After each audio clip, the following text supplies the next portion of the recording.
watching my show, one thing is for sure: human rights violations have started since the beginning of the wars in the world, and we will form different organizations to stop all this. Today, the topic of discussion is the human rights in a conflict zone. We all know that the entire world, except some states, are involved in war. Some are in a state war, some in a civil war. Some are in a state war. But the harsh reality is most of the states are in a war. So today the topic is the human rights in a war zone. Why and how the human right is violating in a war zone. We are also talk about the role of the international organization for protecting innocent women and the children in the conflict zones. And we also spotlight the crucial and essential topic for us, that is human rights trafficking in a war zones. How they happen? The question is, how can all this be possible when the international organization is working in a conflict zone? But the fact is that all this happening, if that happened in a war zone, it would be pity for us.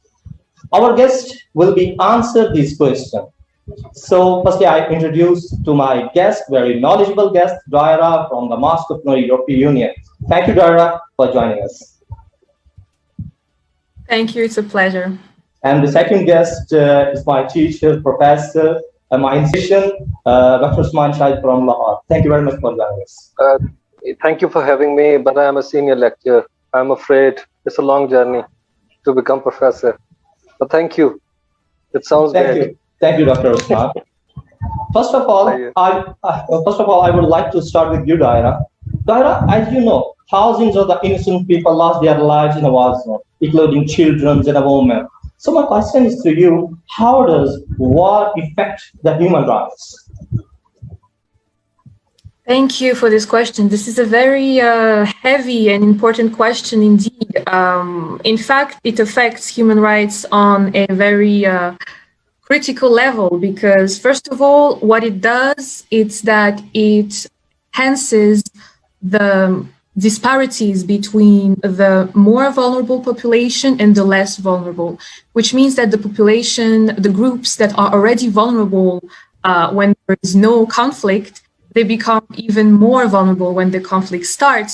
So for example, I'm thinking about, well, women for sure and children. And I think we'll see it later in this discussion that women are affected in so much more ways than men are affected in war zones, in armed conflicts. So there is this aspect of vulnerabilities, and there is also a legal aspect. And actually, because if you see the Declaration of Human Rights of the UN, there is one specific article that deals with human rights and national security. And what it says actually is that in case where the national security is under threat, the government is technically allowed to curb the human rights of the population for the sake of the national security. But this is very general and very vague, so this is not very well defined to what extent the government can go and can curb the rights in order to protect the population, in order to ensure the national security is respected. So there is also, well, these both aspects. One aspect is that the enemy, the other camp, I would say, can be affecting and violating the rights of the local population. Okay. But on the other aspect, there is also the state that violates the right of the population. Okay. So, okay, Dr. Usman, you want to add something to this question, or I have another question for you? Yeah, it's totally up to you. Okay, if you want can pose another question. If you want to add something, so you have a floor, please. I think before I talk about the human rights violation, particularly in the backdrop of war zones, I want to make a point that the situation is quite grim right now. If we talk about the human rights violations occurring in the conflict zone in Syria, in Iraq, in Afghanistan, unfortunately in Muslim countries where women have always been, subjugated. I believe there are many human rights, international human rights laws, but all is more like a rhetoric and lip service. The there's a great, lacuna when it comes to their implementation and enforcement. And yeah, and when we talk about, because I'm an international relations student, so I personally believe, they have been alienated in a more, in such a way that, it's like it's more like a gaslighting to them, and they have been observing a Stockholm syndrome. So I believe so that, in current era, we have been living in an age of impunity. If we talk about the role of the international organizations, they are funded only to protect the human rights and innocent people like children, the women. And international community made many things like peacekeeping forces and other organizations. They are highly funded, but the lives of the innocent people are not safe. My question is to you that the human trafficking in a conflict zones, with all of this, why couldn't stop all this? I think it's a quite tricky question, and it's the human trafficking in war zone. It's an intractable problem. You can't easily decode that issue when there are so many, fringe elements are there.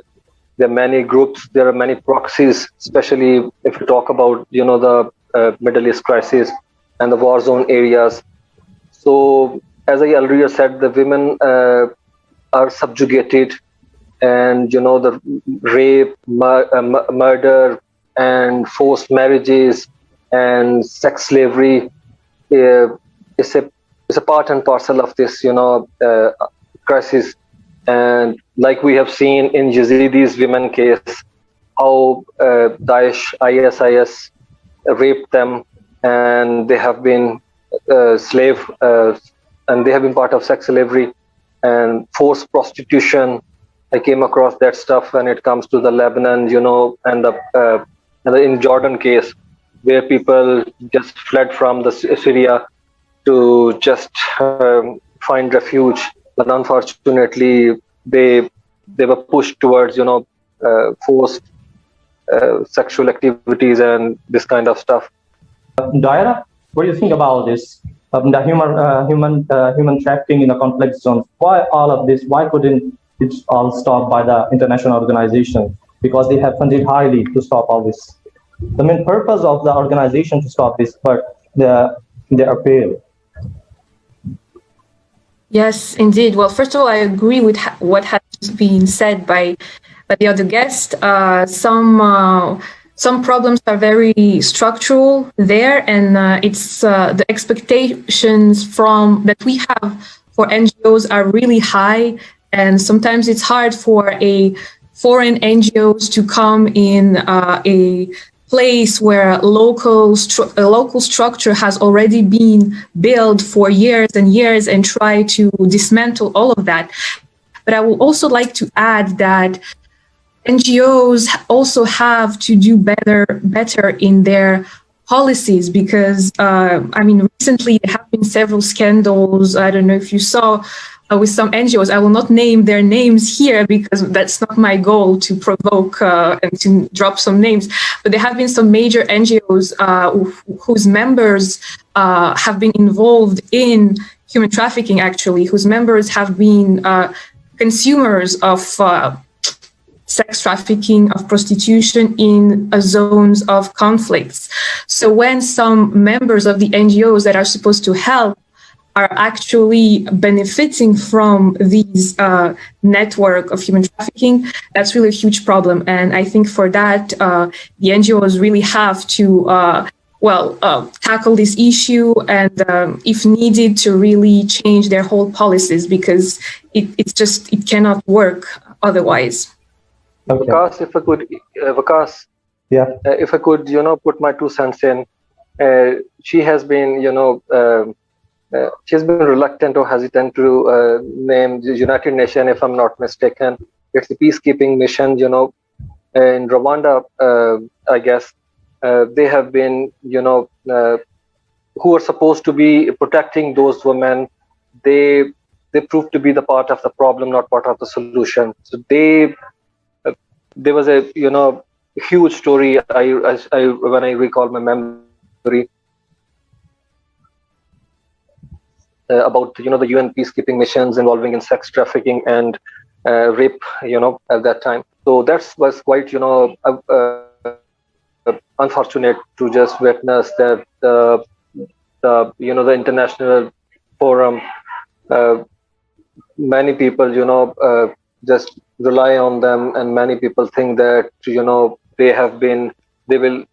they pain or the miseries of those women, but unfortunately they just behaved in such an obnoxious way. Let's come back to your original question. You were talking about why international organizations were not playing their part. I personally believe they don't have that mandate to just stop that human trafficking. They of course they have been doing meticulous work when it comes to humanitarian aid, etc. But they don't have the mandate. They don't have the military army, so they can't go beyond their mandate. So they have been doing what they could easily do and just help those females to make their voices heard, as we have witnessed in Yazidi women's case. International media and international community, they have been so vibrant to just resonate their voice and just tell the whole world about the atrocities being committed against them.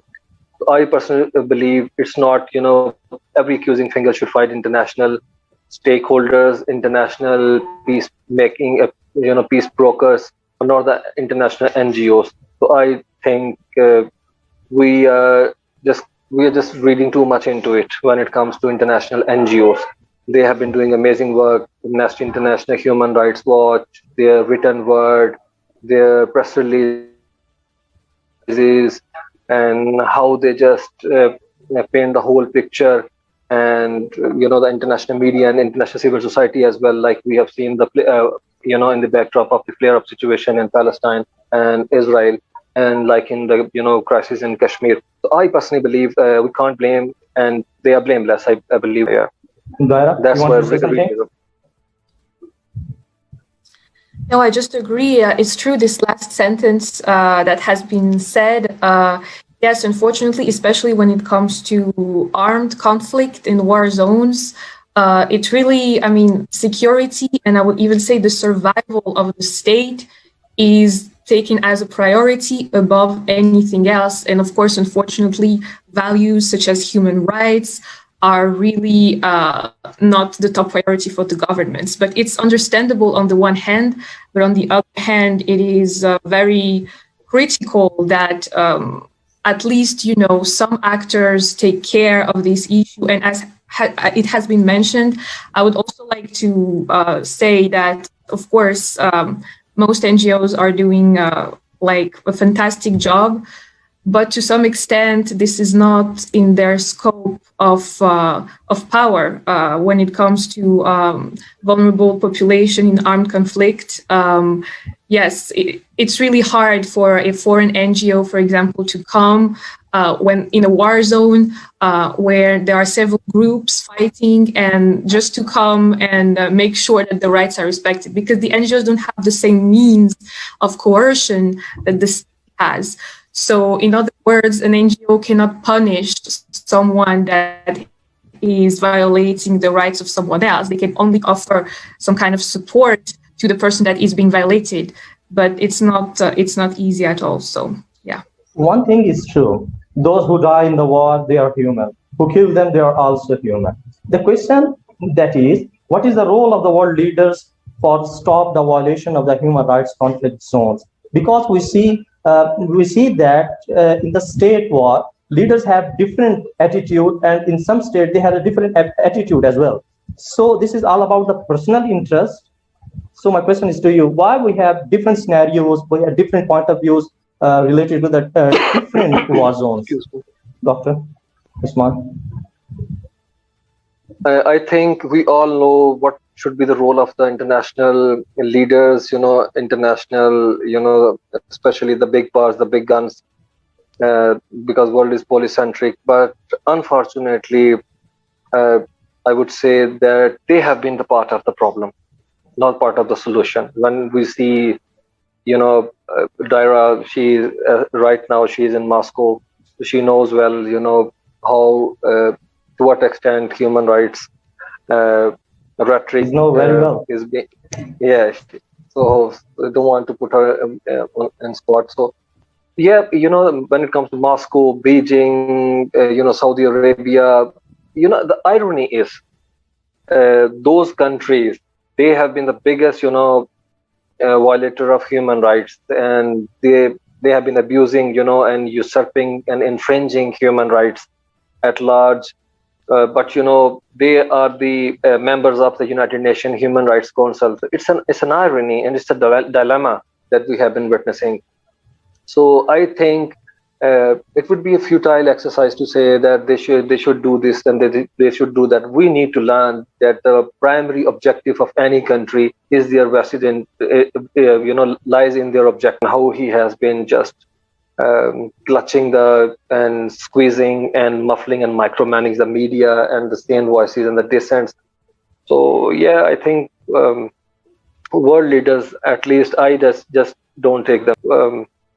World leaders, at least I just don't take them seriously, to be honest. Yeah. Dara, the question which is raised by the Dr. Usman is very vital. And why the human rights is not in our first priority? And second one, it is the role of the media of the to protecting and talk about the international organization and the conflict zones. All right. So first of all, why are the human rights not the top priority, especially of the world leaders? Well, first of all, I'd like to say that we live in a world where, unfortunately, economic relations prevail on everything else, especially in the era of globalization. Economic relations amongst states prevail above anything else. And for example, as you can see, China, which is, well, a very powerful economic power, no one really dares to go against China, even though all the countries know what is going on there, especially with the Uyghur. For example, I have this interview of Emmanuel Macron, the president of France, who comes to my mind, who, when he was, because he always has been vocal about how France is the cradle of human rights and how he will be ready to defend the human rights all over the world. And once he was asked about the Uyghur situation in China, and he just said, in a very honest, but I would say brutal way, he said, well, I understand this is wrong, but I am not ready to jeopardize our relationship with China for that.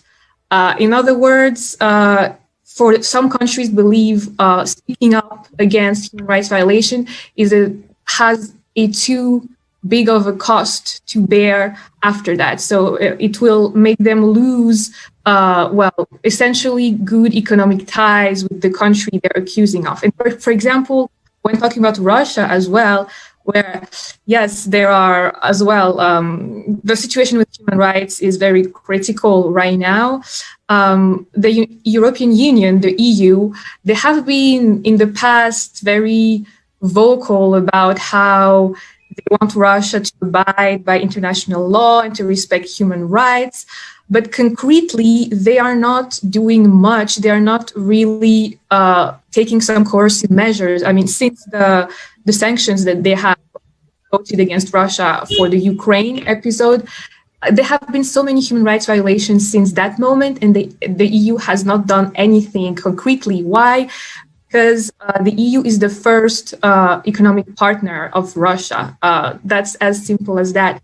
So yes, I believe it's that's the main, for me, that's the major break that I can see, that it's preventing the global leaders from taking action. I'm not saying it's a justification. I'm not justifying it, but I say it's an explanation of what can be done. And I'm sorry, and I forgot the second question that you asked, Waqas. My second question is the role of the media for protecting and also to protect the international organization and the innocent people in a conflict zone. What's the role of the media? Is that the role, the media play the role to protecting in a conflict zone, the innocent people? I believe the role of the media should definitely be to spread the word about what is going on and to make people aware of the different human rights violations that are going on. For example, I think the media has done and are still doing an outstanding job for covering the Uyghur situation, knowing that it's almost impossible for the media to go to China in this region, and especially in the camps where the Uyghur people are, kept. But still, some very, very courageous people are ready to go undercover there and to shoot some footage just for us to see. And it's the same in armed conflicts or wherever there are some human rights violations, there are always some very, very courageous and underrated people who are always willing to go and to report what is going on.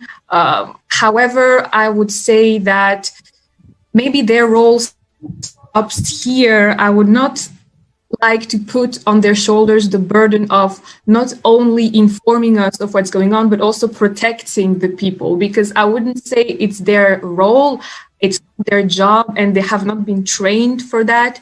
I would say that if they only cover what is going on, it's already great, it's already amazing, because in some areas it's really, really difficult. And by the way, I believe the states should also be very careful and worried about protecting the rights of the media as well, protecting the rights of the journalists, because most of the times when countries where there are human rights violations, the rights of the media and of the journalists are also violated. So yes, to make it short, I would say it's not the role of the media to protect the people, but to spread the word and to spread accurate information about what is going on. You want to add something, Dr. Usman? I personally believe, media has been doing what, is possible at their ends. But sometimes, media, plays in the hands of the, in the parties, like, if we recall the 2003 Iraq invasion, episode. So we just witnessed that how they spin the, whole situation, and how the WMD, weapon of mass destruction narrative, was, doctored, fabricated, and how that was spread, and there's a term which is widely used, it's called CNN effect. So I personally believe sometimes, they take, they stood on the wrong side of the history. But as far as, the Uyghur Muslims are concerned, Kashmiris and, the Palestinians, so I personally believe they echoed, stance, and Santi was prevailed, at, media's end.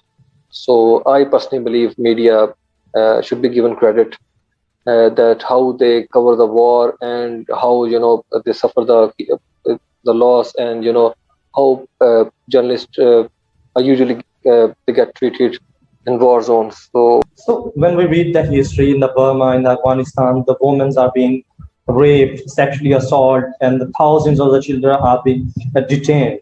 So my question is to you that how we can stop all this? How international media, international organization take steps to stop all this? Because the women are being raped and slaughtered, the men. So. Case, it's a structural issue, which was earlier mentioned by Daira. I think the society, the Muslim society, I think they should definitely work on that. Our social fabric just, allows, especially men in patriarchal society, in misogynistic, with such misogynistic mindset. It's not that, women are subjugated, especially in war zone. It's a thing we have been witnessing around us, even in Pakistan. So I don't think so, women are more vulnerable in war zones, and otherwise situation is quite rosy.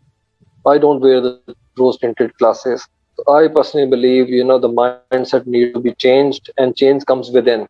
No international media with a population who is, not well-read, quite ignorant, not educated. They don't, read international stuff or international media. They're not the, audience of international media. So I personally believe the countries, the parliamentarians, the human rights NGOs, of course, they have been doing amazing work in Pakistan as well. So the way they are being painted by, certain elements, far right groups, that they are the foreign agenda, they are working on the foreign agenda, on Western agenda, and unfortunately, government, government appears to be, the spectator for that matter. They didn't play their role effectively. So my actual worry is that the country's leadership, particularly in the underdeveloped countries and developing world, and particularly Muslim societies, mind needs to be changed. And I think change, I definitely expect change from the within. And I think, as I usually talk about, the 70% population in Pakistan, they fall in the age bracket of 18 to 35. So I personally believe I could just rely on them, that they will definitely, they're the most sensible people, especially the sensible generation of Pakistan. So they know what's going on around them. They will definitely, I think, treat women well, or just raise their voices whenever they see it, at home, at workplace, and around them. Because sometimes we just shrug our shoulders if we find any women. Okay, Daira, same question is for you, because I'm just waiting for your answer on this, because you are very excited to talk about the humans rape, the women's rape in the war zones, in the conflict zones, and the children are detained. They are tortured mentally and physically as well. So what's your analysis about that? Yes, indeed. Well, first of all, I think I will echo 100% what has just been said, but also when talking about what is happening in Muslim societies. Of course, I am an external observer to that, and I would not like to have this take on this role of someone who is not experiencing it, but is still kind of trying to give some lessons or whatever. So it's not my place to give any form of advice on what should be done or what should not be done, because I'm definitely not part of those societies, and I don't have the experience that women in this society have. All I can say is that from other examples of what is going on in other parts of the world, it's pretty crystal clear that the people who know best what is better for women are the women themselves. In other words, putting women in leadership position, putting women in position of decision making, basically. So whether it is in politics or in economics or whatever area where they can actually take some decisions that impact other women, I think that will be very helpful. That is what, at least in the past, in other countries, has contributed to make this condition of women better and improve their treatment. Now, talking about the violation of rights, especially in armed conflict of women and children, I would just say the best that can be done really is to get informed about what's going on, because the thing is, when I say we, I mean the Western world, where for now there are not a lot of armed conflicts, thanks God. We know that, for example, there are some huge armed conflicts going on in the Middle East, but what we don't know maybe is that some women there are captured, are raped, and are trafficked, become like sexual slaves that then can be trafficked in other countries, which means that basically we can, in some European countries, we can actually meet these women that have been trafficked, that have been brought from the Middle East, that have been bought by some criminal organizations from Europe. And we can actually meet these women in the street, or we can see them work in a bar, and we will have no idea, basically, that these women come from some war zones.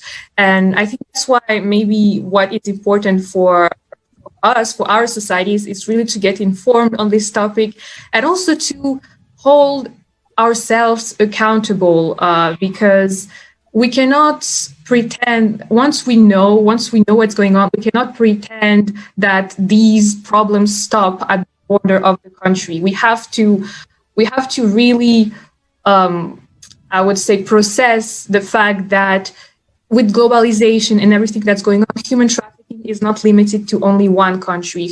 Women are trafficked every day and everywhere in the world. So yes, I would just say, be educated and just be alert, because these things can happen anywhere.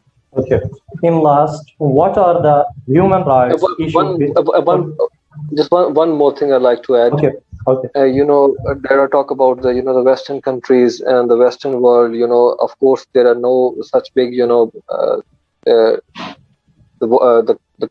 issues as compared to what's being witnessing in Middle East. But I personally believe the hate crimes, Islamophobia, xenophobia is on the rise by the far right groups. So that could be they should definitely pay heed to it. Because anti-Muslim sentiments are on the rise, and what we have witnessed in Canada against Pakistani family, how they were crushed by a far right racist. So, and in most cases, sometimes I think we should definitely call spade a spade. Most of the crises, who have been the beneficiary of those crises, definitely some countries in the West, and particularly they're the governments, not the people, because I lived in London for 6 years, so I know when it comes to people, they're more like us. They got such an amazing altruistic impulses, but and they're philanthropists, and they definitely feel the pain, and the agony about the humans whenever they're subjugated in any part of the world. Countries, they could have done much more to just this of the human rights issues in Middle East, but they invested on them, and they protected those regimes, those despots, those especially if we talk about the monarchies and the sheikdoms in Middle East, the GCC countries, and in particular MBS. See, Khashoggi, who doesn't know who had killed, Khashoggi in Turkey? He just got exonerated because, they got, because they had ties with Saudis. They see them as a strategic ally in the Arabian Peninsula against Iran. Okay. Dara, you want to add something? Or is you're totally agree with you? Everything is everything. I agree with everything. So Okay. In last, I have a question. So my question is to you: that what are the human rights issues facing in the world today? When we talk about the contemporary times, so what are the human rights issues facing the world today? Okay, if you talk about me, I think there are many human rights issues we could easily talk about. I think, but right now, when the whole humanity has been going through the turbulent times, and in these times of apprehension, how our right to move. So I personally believe, and the way people's life are being monitored, and surveillance is on the rise. And I remember once I just read the article of Noah Harari in Financial Times, and he was quite concerned about the human rights issues in the post-pandemic world, because we are being monitored, through the cameras, and it has got the legitimacy across the world. The Chinese, those cameras, which they had put in place across the whole country, and that was, of course, castigated and reprimanded by the Western regimes, but they use those cameras, against people. So I personally believe we need to look at the bigger picture, and because we are going through an economic, recession, it's very much on the brink. In Germany, while not a single Muslim country in Arabian Peninsula opened its door for refugees. So I personally believe one needs more leaders who got, the golden hearts, who talk more sense and just prefer, human rights, and just uh, uh, take the, put the human rights issues on the top chart, on the priority list, on their to-do list. And when it comes to women rights, I am totally in agreement with Daira that we need more women like Jacinda, Angela Merkel, like Malala Thunberg, and like Daira as well. And I'm so glad, and irony, and it's a point for Daira. In Pakistan, there is a subject gender rights.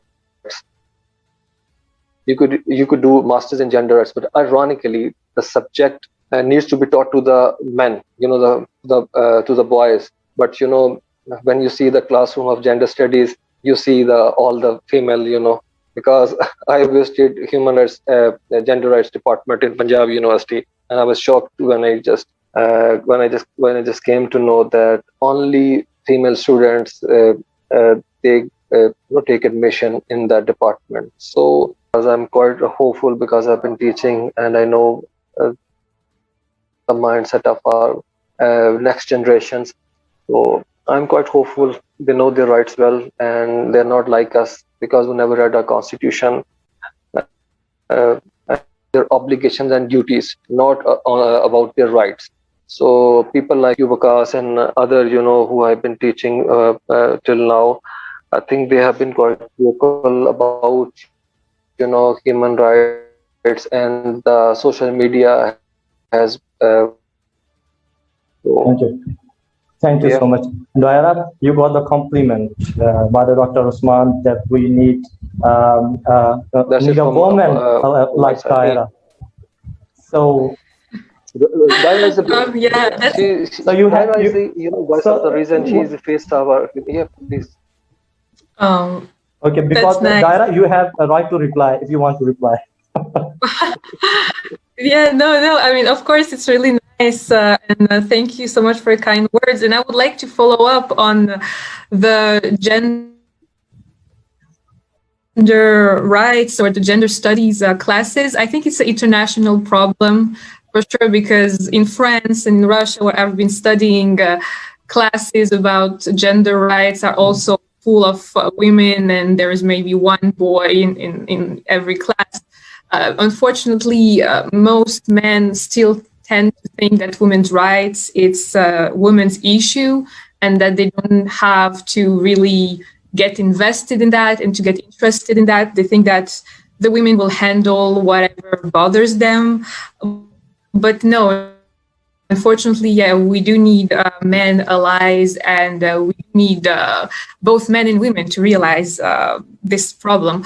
But to answer your question, Waqas, about the human rights that I believe maybe currently are very important to talk about. Of course, as the professor has said, I mean, there are just so many human rights that are being violated right now. So I think I will maybe not talk about the most, I would say, the most visible of them, but I'd like to talk very quickly about the political rights that are often being violated, and the thing we see these rights as human rights, and they do not always identify violations of political rights, because we're so used to see on TV, for example, some documentaries about human trafficking or children dying somewhere in a conflict, which is of course horrible, but therefore it kind of shifts our perception of human rights, and we think, okay, so these people really have their human rights violated, but I leave nothing like that. That means that all my human rights are safe, and my country is great because nothing like that happens in my country. At least this is the opinion of a lot of people in Europe.